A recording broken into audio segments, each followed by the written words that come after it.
Can you please comment what happened today at the criminal court of Berlin and what was the outcome, the session and the verdict? So we are here after, this is the second time that we are going to court. The previous time was in March 2019. We had two sessions where we managed to show that this was totally a political trial. We actually leveled many accusations against Israel. We wanted to bring in Richard Falk, Professor Falk, to give testimony about the Israeli crime of apartheid, which goes throughout the case. I was holding the report by Killian Falk in my hand. It is quoted in the statement against us, etc. So we are very clearly making it a case about Israeli crimes, but also the other side was very clear about that they are insisting on this being a political trial, and we saw this happening very clearly today. The judge wanted the prosecution to drop the case, basically, but the prosecution basically had to make several phone calls in order to find out, and they were basically arriving at the decision that they have to insist. They have to. We knew from the beginning that they were insisting on not dropping the case, no matter what, even though they had a very weak case against us. And this is what happened. I mean, the charges of trespassing were dropped immediately at the beginning, in the morning, and then later on we were left with one charge of assault by Miss Sinai. And actually what we managed to show to the court is actually not that she was assaulting, but actually she was assaulted. And we even have proof of that. And still, the judge eventually, after a very long day, we're here since 9 in the morning, we started the trial. After 4 p.m. Now it's after 4 p.m. And the judge eventually gave the minimum charge against Stavit, but still he found her guilty of assault, even though he says she didn't really mean anything. She meant that she was just banging on the door because she wanted to get in. To get the information, the name of the person who assaulted her. Someone punched her in the face, then she was taken out of the room, out of the hall, and then she wanted to get in to get the name of that person. That's why she was trying to get in, why she was banging on the door. And the two people, which, as far as I'm concerned, I think they lied, because actually I know they lied because I was there, I saw what happened. So they claim that she, while banging on the door, she somehow hit them. Minor, whatever, hitting them like in a minor way. Anyway, and that is why the judge decided to find her guilty, even though of very minor crime. And how much did she have to pay? 30 days, 15 euros per day, so that's 450. But she said in a very clear way, her last statement was to the judge that she is very proud of what she did, she will do it again, and she asked the judge, even before he gave the verdict, she asked the judge she said that she is very clear about not paying the fine, and she asked the judge to commute it with a prison term instead. Yes, she said, I want to go to prison. She made it very clear. She made it very clear that she will not pay the state for something that she fully believes that she was right in doing, and she will do it again, and there is no reason for her to pay anything to the state. Yeah, and it is her decision due to German this is a matter law of principle. To pay for 30 days or to go to prison to 30 days. It's her decision. Yes, and we will see what happens, but this is the verdict so far. Do you think she will appeal? I don't know, it's solely up to her. But the issue is that, first of all, we managed to show very clearly that this is a political trial.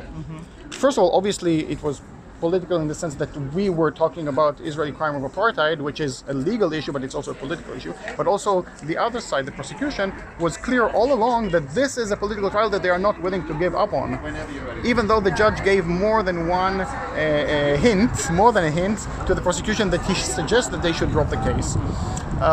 We know also ahead of time that they were insisting on not dropping the case. So this is what happened throughout this day, how the prosecution barely has any case against us, and they still try. And eventually I think that the judge's decision also shows that he himself is not clear of, is not free of politics. He is also affected by the same forces that are affecting the prosecution. And both of you all three of you read a very strong statement at the second trial opening.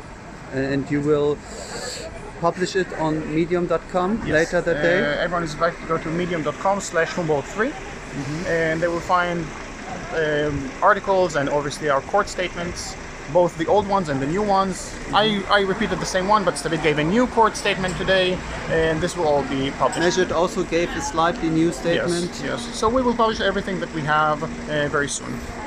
Everyone is invited to go there and get updated. And you also talked at court about the assault on Gaza in 2014. It was mentioned today, also in your statement, as I remember correctly. As we are now in August, 6 years after the assault on Gaza, could you just tell us why it is still a current issue? First of all, it is an issue because the person that we were demonstrating against, she is both a representative of a criminal apartheid state, which apartheid, the crime of apartheid, is defined in the law as a crime against humanity, which all people are at least morally, if not legally, obligated to fight against. Certainly governments are obligated to fight against that. Secondly, she was also the head of the anti-BDS lobby in the parliament at the time. And she came here she came to Germany on an explicit anti-BDS Hasbara propaganda mission. This is why she was here. Finally, she was also part of the defense committee which oversaw the 2014 massacre of Gaza, where 551 children were murdered, where 89 families were obliterated. And she has direct responsibility because she was part of the defense committee that was responsible for that assault on Gaza. And after all of that, she was also the Israeli head of mission to the European Council, where she defended Israeli crimes, including defending the mass incarceration and torture of Palestinian minors. And she even defended the shooting of live ammunition against unarmed Palestinian demonstrators along the fence of the Gaza ghetto. So this is the person that we were demonstrating against, both because she's a representative of criminal apartheid state and because she herself has, has blood on her hands, as Stavit was saying in the lecture room, and also she has real criminal accountability. Aliza Lavi from Yesh Atid, at that time member of Knesset. Correct. And just a last question, you handed over to then Knesset member Aliza Lavi a report. Yes. Can you tell me something about this report and what's the name and where can we find it for downloading it? Yes, this is an excellent report, a UN report about Israeli crime of apartheid, which was written by Professors Tilly and Falk. Both Professors Tilly and Falk have endorsed us, throughout this Humboldt trial. Professor Falk was about to come here and give testimony, only that the court actually ended prematurely because last year we invited him, we wanted to summon him to give testimony, and then for some bureaucratic reason there was no other hearing, and then the whole thing restarted today, starting over from scratch. This report, I was holding it in my hand while I was disrupting member of Knesset Aliza Lavi. I was quoting from that report, which accuses Israel of committing the crime of apartheid. I even handed Aliza Lavi the report as I was leaving that room, and I told her to read it. And it is also quoted, this report is quoted in the accusations against us by the state. So it is part and parcel of the whole case against us. And this is, it just shows both the power of the report, but also the importance of we are having a legal argument here. Quoting this report, this is not just because I feel in a certain way towards the criminal state of Israel, but because it is a criminal state. And that report says it very clearly, black on white. And if this was a court of justice, they would not be worried about whether this or that minor assault, or not even assault, but the attempt for assault or whatever took place, but they would actually consider the far greater crimes, which are by law defined as a crime against humanity, which the State of Israel is responsible for, which Aliza Lavi is responsible for, and which we were struggling against in that demonstration at the Humboldt University. This is the issue here. Our responsibility to fight against what are regarded as crimes against humanity. This is what this court should have been discussing actually today. Instead, they were dealing with all kinds of bureaucratic and minor issues rather than dealing with the core issues that they try to avoid as much as possible. Mr. Ronnie Barkan, thank you very much for the interview. Thank you.